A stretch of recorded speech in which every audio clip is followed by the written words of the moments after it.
Romanos capítulo 6, versículo 12 e versículo 13.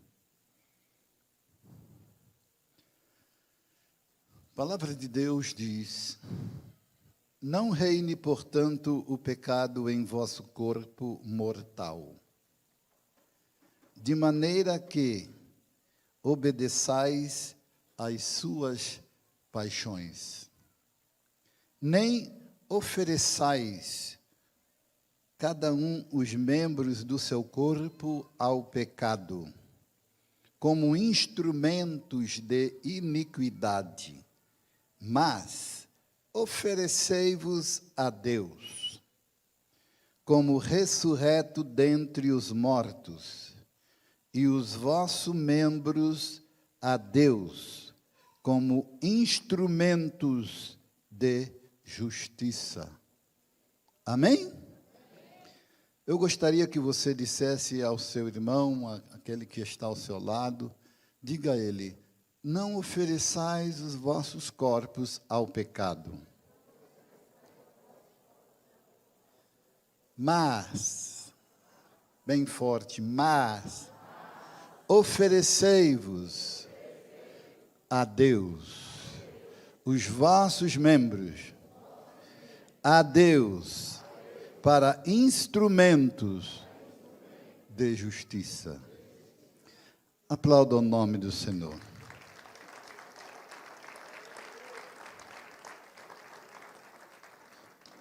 Na palavra desta manhã, podem sentar. Nós falamos e repetimos: Jesus Cristo morreu a nossa morte para que nós vivamos a sua vida. E nesse tema desta palavra, nós, como subtema, nós queremos falar algumas coisas, continuando aquilo que Deus tem dado ao nosso coração, sobre morte e santidade. Morte e santidade. Falar sobre morte e santidade, no aspecto em que morte e santidade são como que, na espiritualidade, na religiosidade ou na vida de fé, são como que sinônimos. Falar morte e santidade na espiritualidade cristã, na religiosidade cristã, na fé cristã, soam de forma iguais, são sinônimos. São dão o mesmo ou têm o mesmo sentido para nós. Geralmente não pensamos assim, não estamos habituados a ver a correlação que existe entre morte e santidade cristã. Mas, ao lermos o capítulo 6 de Romanos, ao lermos 2 Coríntios, capítulo 5, verso 15, nós podemos perceber isso. Capítulo 2 Coríntios 5, 15 diz que Jesus Cristo morreu por todos. E se Jesus Cristo morreu por todos, logo todos morreram em Cristo Jesus. E Paulo diz no verso 17: portanto, agora, quem está em Cristo, nova criatura é. As coisas velhas se passaram, e eis que tudo se fez novo. É importante que nós percebamos esta correlação que existe entre a morte e a santidade. Pela manhã citei e recito: quando todos nós passamos pelo batismo nas águas, todos nós fomos ensinados a dizer no nosso primeiro testemunho: graças a Deus que hoje eu morri para o mundo e nasci para Deus. Paulo começa exatamente o capítulo 6 falando disto, falando desta analogia, desta figura que representa a fé, a conversão, quando ele diz que nós, todos nós, que fomos batizados nas águas, em nome do Pai, do Filho e do Espírito Santo, em nome de Jesus Cristo,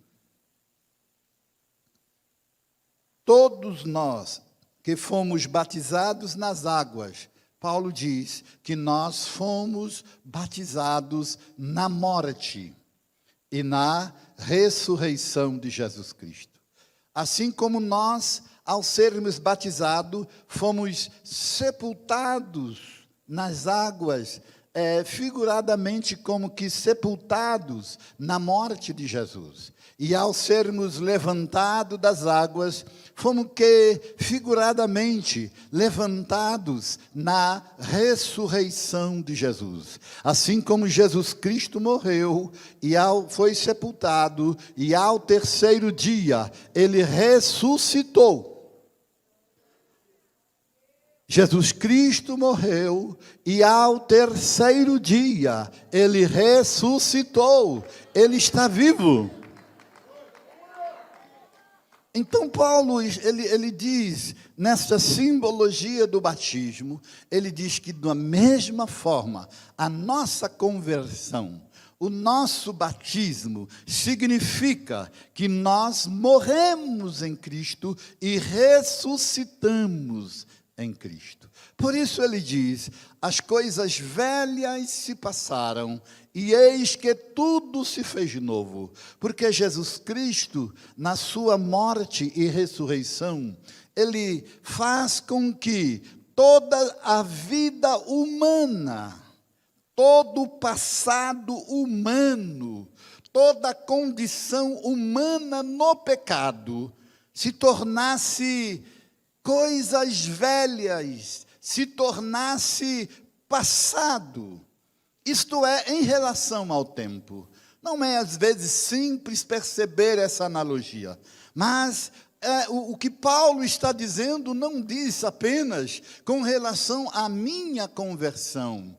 Mas Paulo diz algo nesse capítulo 5, verso 17 da sua segunda carta aos Coríntios, com relação ao tempo, com relação tempo e espaço. Ele está dizendo, quem está em Cristo, nova criatura é, as coisas velhas se passaram, e eis que tudo se fez novo. Com isso, Paulo diz que Jesus Cristo, ao morrer e ao ressuscitar, ele inaugurou na sua morte e na sua ressurreição uma nova era para o mundo. O mundo, na morte e ressurreição de Jesus, entrou numa nova era.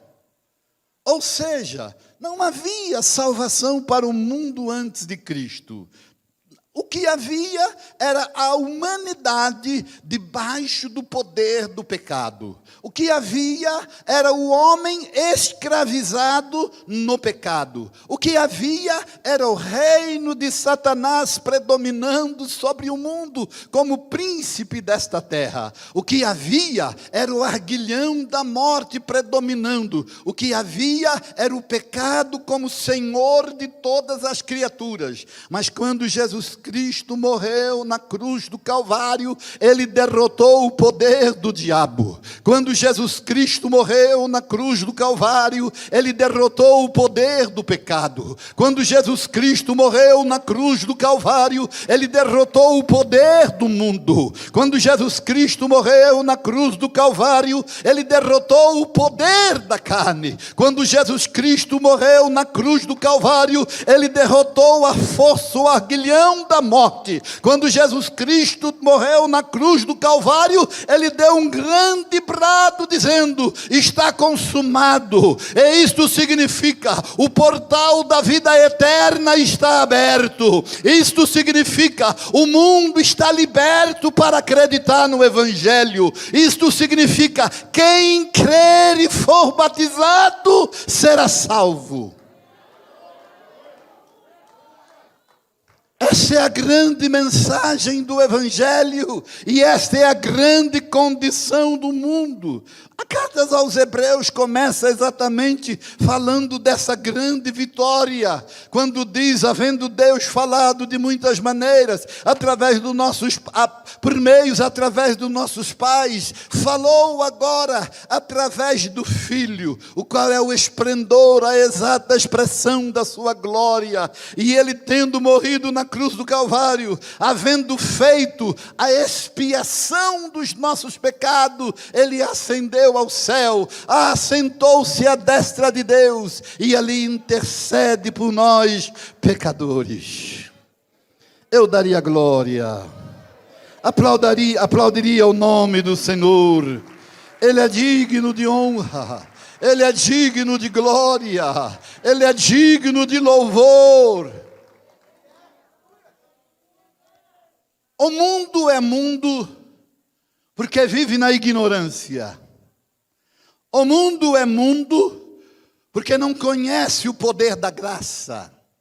O mundo é mundo somente enquanto ele não ouve o Evangelho, porque a salvação de Jesus Cristo é de caráter universal. Jesus Cristo morreu por todos, então todos têm em Cristo o direito da salvação. E é pela fé no Evangelho que todas as criaturas podem serem salvas, libertas do pecado e se tornarem em Cristo novas criaturas. Foi assim que aconteceu comigo. Eu acredito que foi assim que aconteceu com você. Eu vivia no mundo, eu vivia na ignorância, no poder do pecado.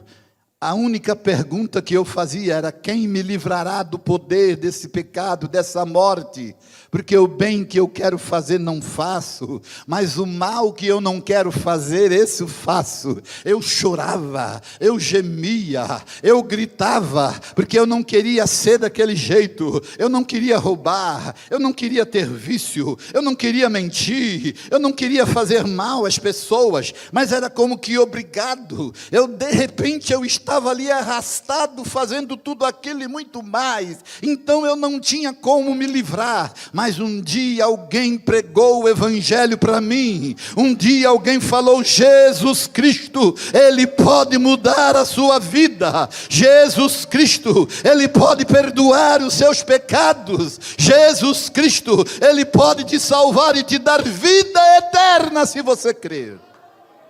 Se você aceitá-lo como único Senhor e Salvador da sua vida, a sua vida vai mudar. E eu aceitei Jesus. Eu aceitei Jesus. E a minha vida mudou. O diabo perdeu o poder. O mundo perdeu o poder. O pecado perdeu o poder. A carne perdeu o poder. Porque a morte e a ressurreição de Jesus triunfou na minha fé.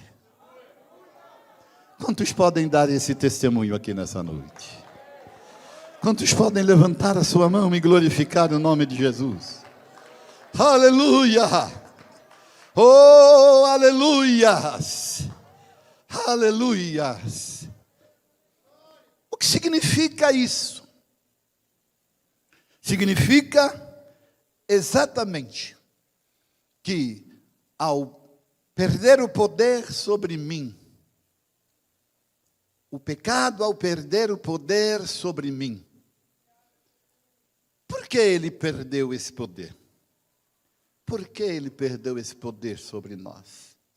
Paulo responde no capítulo 6 dizendo que tendo Jesus Cristo morrido, e aqueles que nele creem, o pecado já não tem mais poder sobre eles. Porque o pecado não tem poder sobre os que estão na morte. Não há mais o que as realidades da vida mundana possam fazer com relação àqueles que morreram. Essa é a analogia que Paulo traz para falar do poder da nova vida. A única diferença entre essa analogia natural sobre o poder, sobre a vida daqueles que morreram, é que aqueles que morrem de forma natural não ressuscitam. Mas na figuração, no aspecto figurativo espiritual, Paulo está dizendo que as coisas do mundo, o pecado, o diabo, o mal, o mundo, a carne, perdeu o poder porque Jesus Cristo morreu. Mas ao morrer, uma nova vida aconteceu. Porque Jesus Cristo não ficou morto. Ficou um dia na sexta, ficou um dia no sábado, mas lá no terceiro dia, na manhã do domingo, os anjos desceram, removeram uma pedra, e o Espírito Santo ressuscitou Jesus. Então Jesus Cristo ressuscitou, mas não ressuscitou no poder da vida passada. Ele ressuscitou no poder da vida nova. Ele ressuscitou no poder do Espírito. É isso que Paulo nos ensina, dizendo que é isto que o crente é. Ele não é na sua conversão. Ele não é mais depois do seu batismo nas águas. Ele não é mais aquela velha criatura sobre quem o mal, o pecado tinha poder. Ele agora é, na semelhança da morte e ressurreição de Jesus Cristo, nova criatura.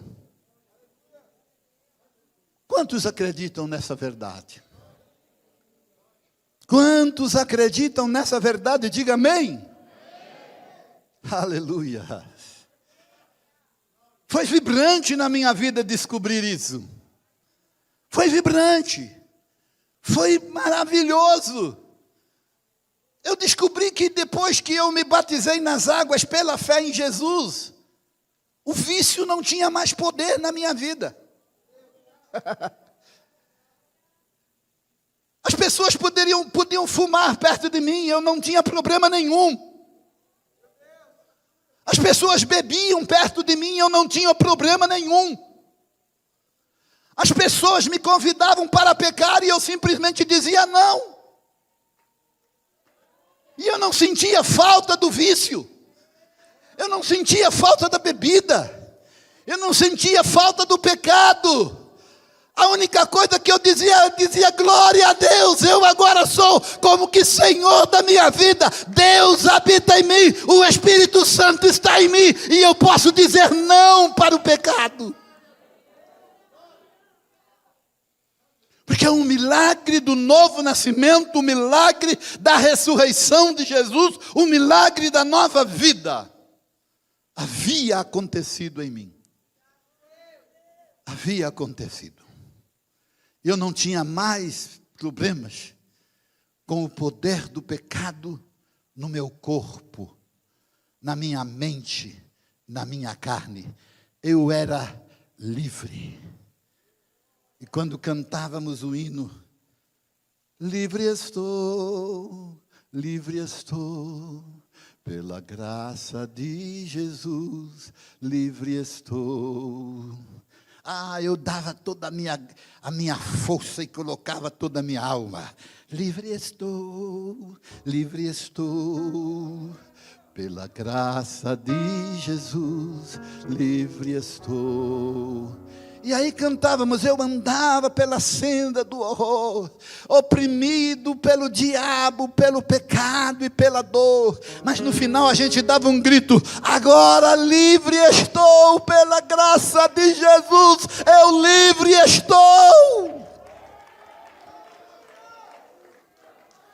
Quantos podem dar esse brado, esse louvor? Quantos podem glorificar o nome de Jesus? Quantos podem dizer a todas essas coisas, livre estou pelo sangue de Jesus, livre estou pela morte e ressurreição do Cristo?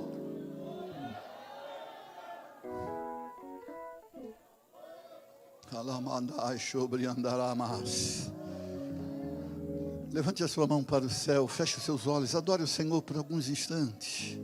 Deixe o Espírito Santo comunicar essa verdade na sua alma. Deixa o Espírito Santo comunicar essa verdade no seu espírito. Deixa o Espírito Santo comunicar essa verdade no seu corpo.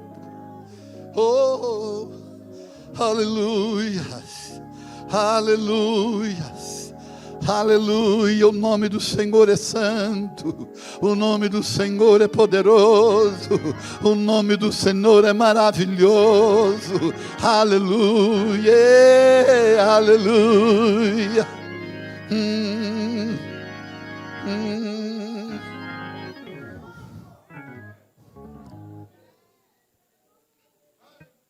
Qual é a consciência que temos dessa realidade na nossa vida?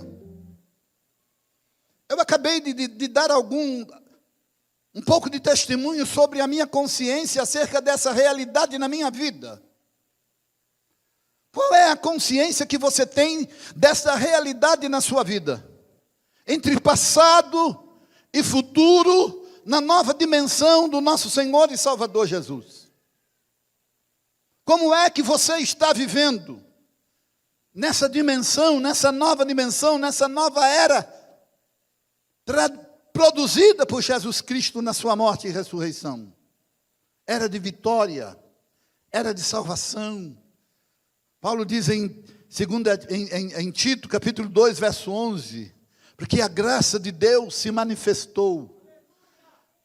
Quando você ler esse versículo, veja Cristo na cruz do Calvário. A graça de Deus se manifestou na cruz. Mas além da cruz, do Cristo na cruz do Calvário, veja também a sexta, o sábado e o domingo, aquele vazio, aquele abismo. Mas veja no romper do sol, como diz Malaquias, porque para todos vós que temeis o meu nome, nascerá o sol da justiça. E salvação ele traz debaixo das suas almas. Na sexta foi trevas, no sábado foi trevas, mas pela manhã do domingo, ao romper da aurora, o sol da justiça apareceu, trazendo salvação debaixo das suas asas.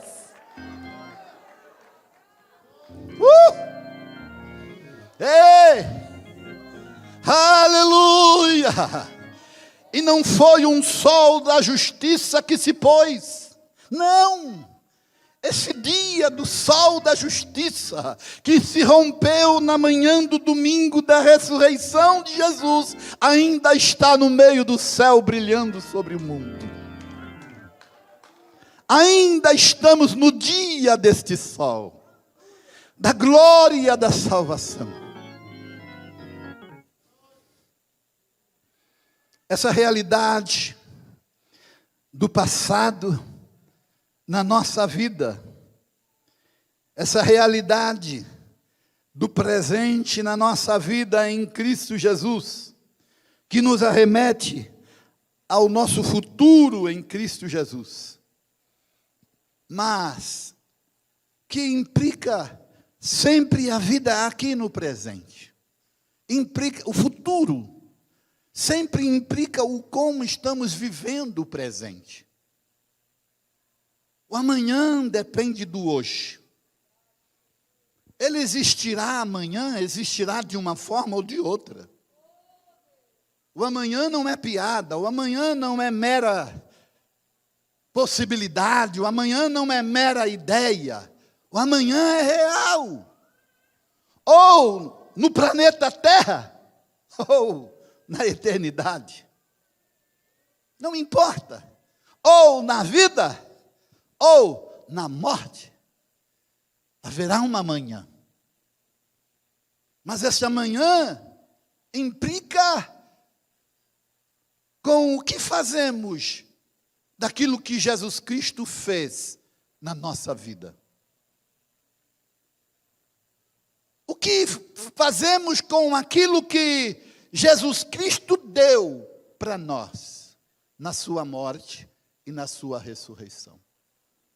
A morte e a ressurreição de Jesus é uma dádiva da graça. É uma dádiva da graça. Porque é através dela que nós recuperamos a vida. Reencontramos Deus na graça de Jesus Cristo. que estamos fazendo com isso? O que estamos fazendo?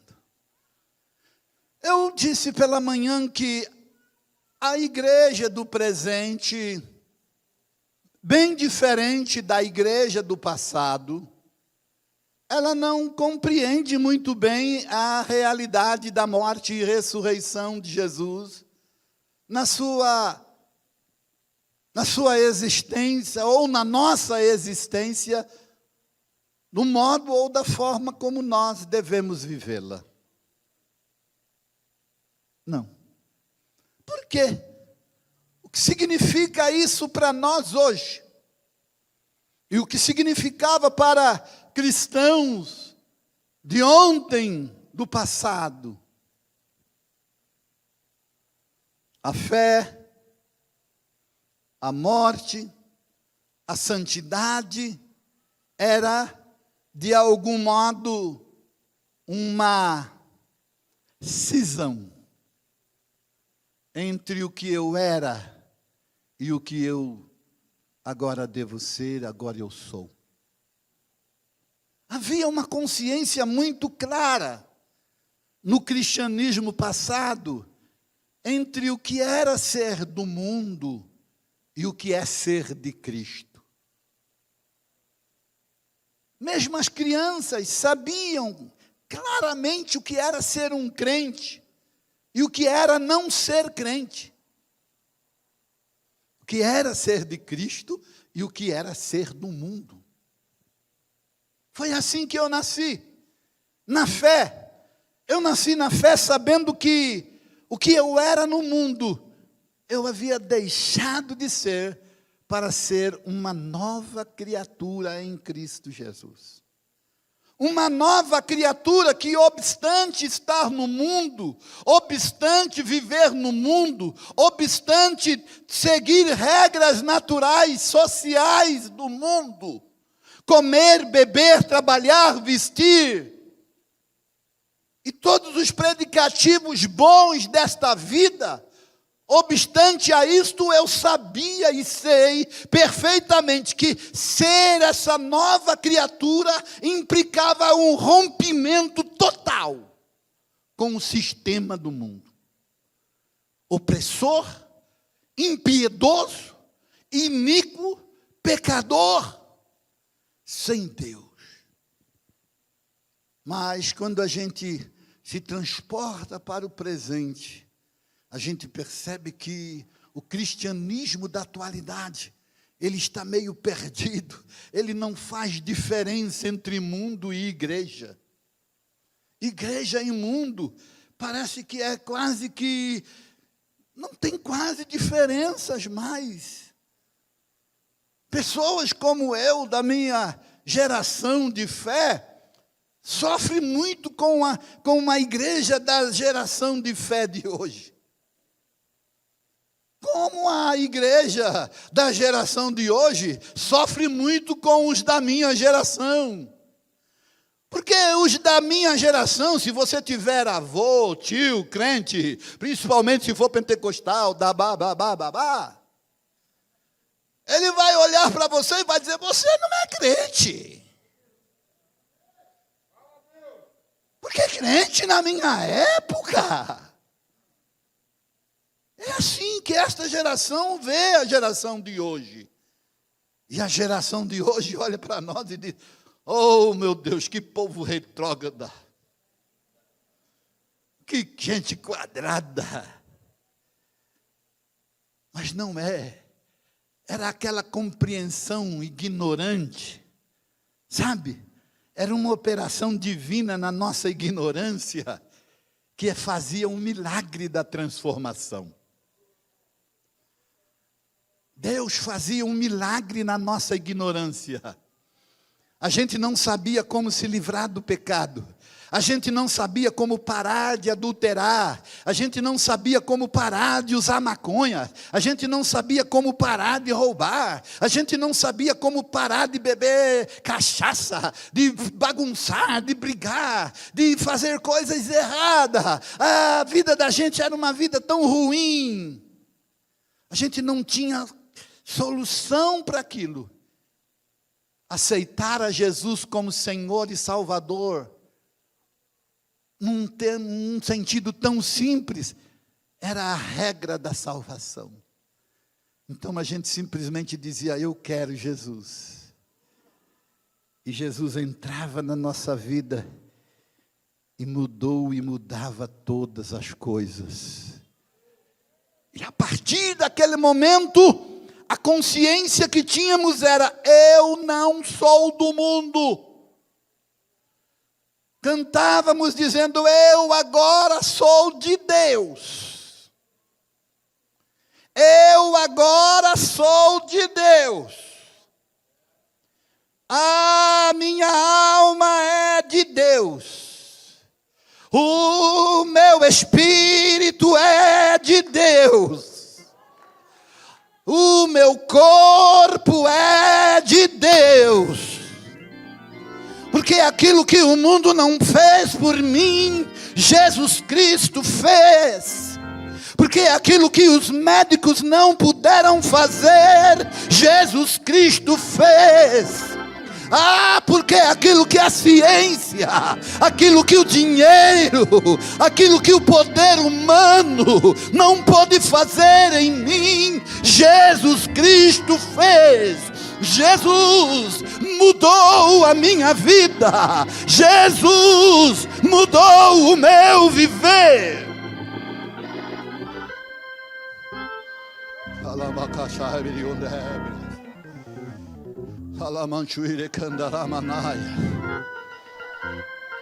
Então, por um lado eu entendia que estava morto para o mundo. Eu estou morto para o mundo. Eu morri para o mundo. Vamos beber? Morto não bebe. Vamos fumar? Morto não fuma. Vamos cheirar? Morto não cheira. Vamos roubar? Morto não rouba. Vamos mentir? Morto não mente. Vamos prevaricar? Morto não prevarica. Eu morri para o mundo. E aí nós dizíamos, vamos para a igreja, Jesus quer te salvar, creia no Evangelho, receba a vida eterna.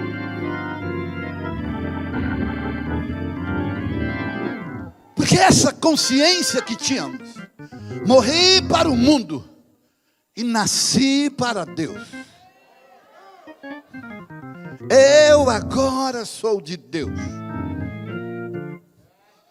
Eu quero ser usado por Deus para abençoar vidas. Eu quero ser usado por Deus para salvar pessoas. Eu quero ser usado por Deus para pregar o Evangelho. Oh, aleluia! Eu quero ser usado por Deus para abençoar irmãos. Eu quero ser usado por Deus para ser bênção na igreja. Eu quero ser usado por Deus para abençoar minha família. Porque agora eu sou de Deus.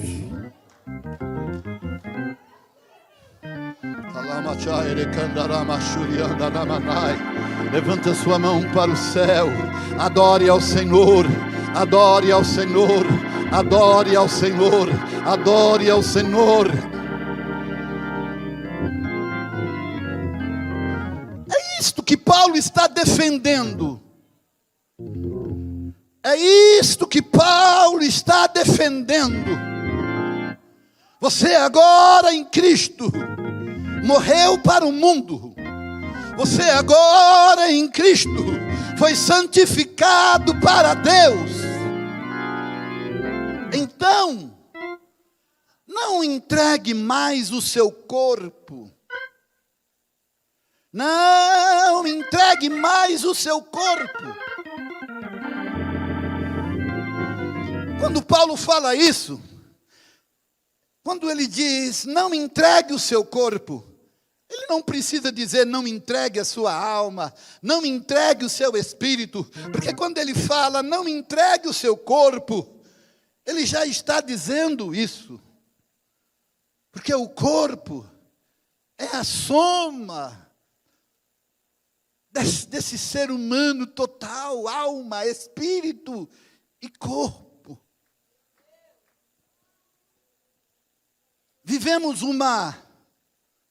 Houve uma época em que a igreja, por grande influência gnóstica, ela judiava do corpo, entendendo que o corpo era ruim, que a matéria era ruim. Então se fazia mutilações, jejuns, penitências, com a finalidade de escravizar o corpo à ideia do espírito. Não. A igreja não precisa disso. Mas a igreja do presente, ela inverte isso. Ela separa o espírito, ela dualiza. Separa o espírito e separa o corpo. São duas entidades na pessoa. A entidade espiritual e a entidade corporal. Religião é coisa do espírito. Mundo é coisa do corpo. Então, eu vou dar o meu espírito para Deus e o meu corpo para a vida que eu quero viver.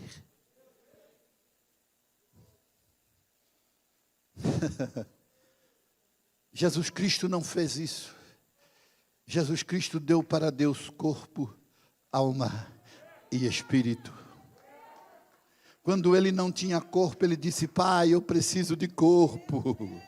Para te servir, eu preciso de corpo, porque eu só posso te servir na minha corporidade. São pensamentos errados daqueles do passado, como errados deste do presente. A Bíblia, quando diz, enchei-vos do Espírito Santo, a Bíblia não está dizendo, enche o teu espírito do Espírito. A Bíblia não está dizendo, enche a tua alma do Espírito. A Bíblia está dizendo, enche o teu corpo. Enche o teu corpo. Veja o que Paulo diz aqui. Não ofereçais cada um os membros do seu corpo ao pecado como instrumentos de iniquidade, mas oferecei-vos a Deus como ressurreto dentre os mortos, e os vossos membros do corpo a Deus como instrumentos de justiça. Fique de pé.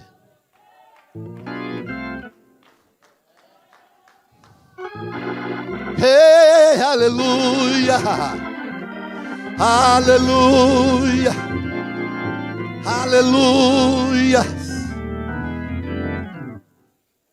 O que queremos encerrar nessa palavra é exatamente a realidade da vida plena em Jesus, em que nós vivemos no corpo, na alma, no espírito,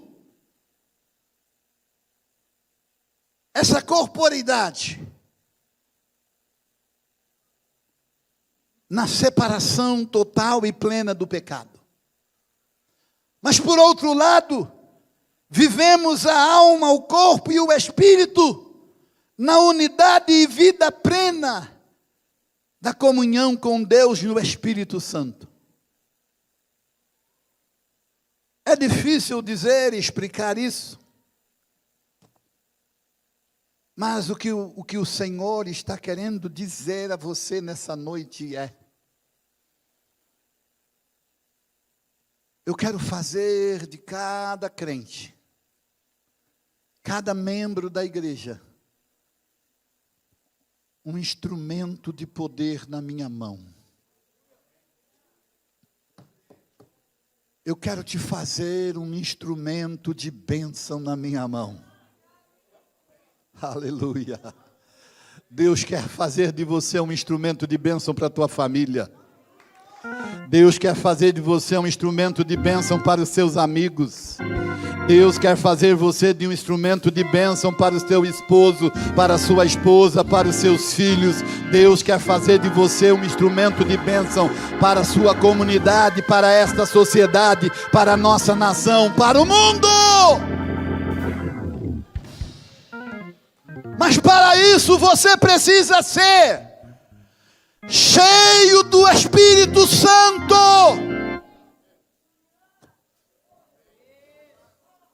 Porque nós só somos igreja de Deus, porque nós só somos cristãos de verdade na medida em que nós, na plenitude do ser, somos cheios do Espírito. Mente, alma, corpo.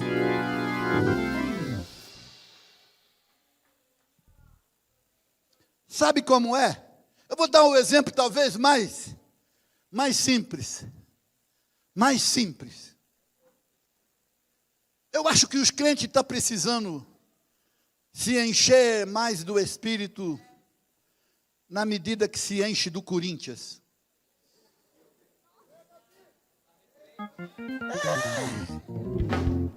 Eu sei que tem crente aqui falando o sangue de Jesus tem poder. Os crentes são muito São Paulino.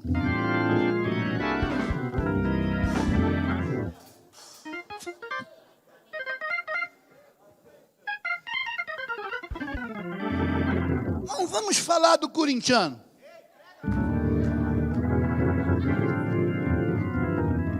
O São Paulino é muito educadinho.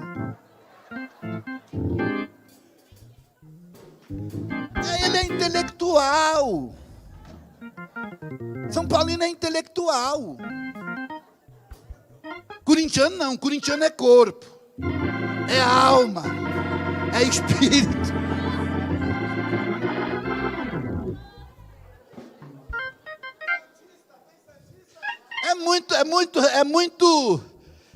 É muito assim, deprimido.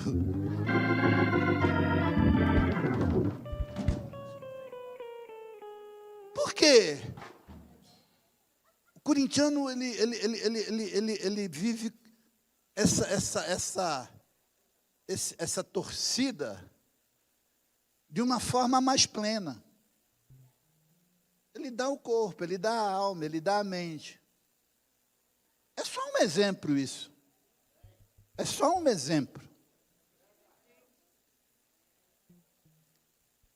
Cara, se o crente corintiano faz isso em casa, assistindo o jogo do Corinthians, falando sobre Corinthians, aí chega na igreja, vira crente São Paulino.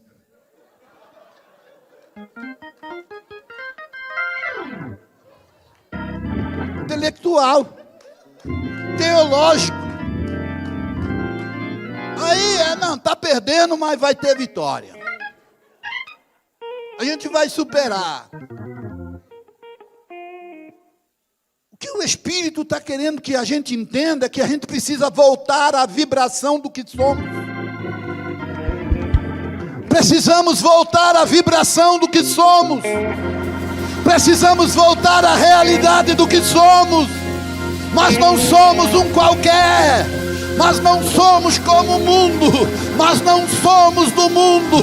Nós não somos mais perdidos. Nós não somos mais condenados. Nós não estamos mais no pecado. Agora nós somos salvos. Agora nós somos filhos de Deus.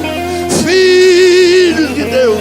Filhos que vibra na mente, vibra na alma, vibra no corpo, cheio do Espírito, cheio da graça, cheio da glória, cheio de alegria, cheio de poder, para orar, para cantar, para cultuar, para glorificar, para adorar, para falar línguas, para glorificar, para expulsar demônio, para orar pelos enfermos, para pregar o Evangelho. somos filhos de Deus.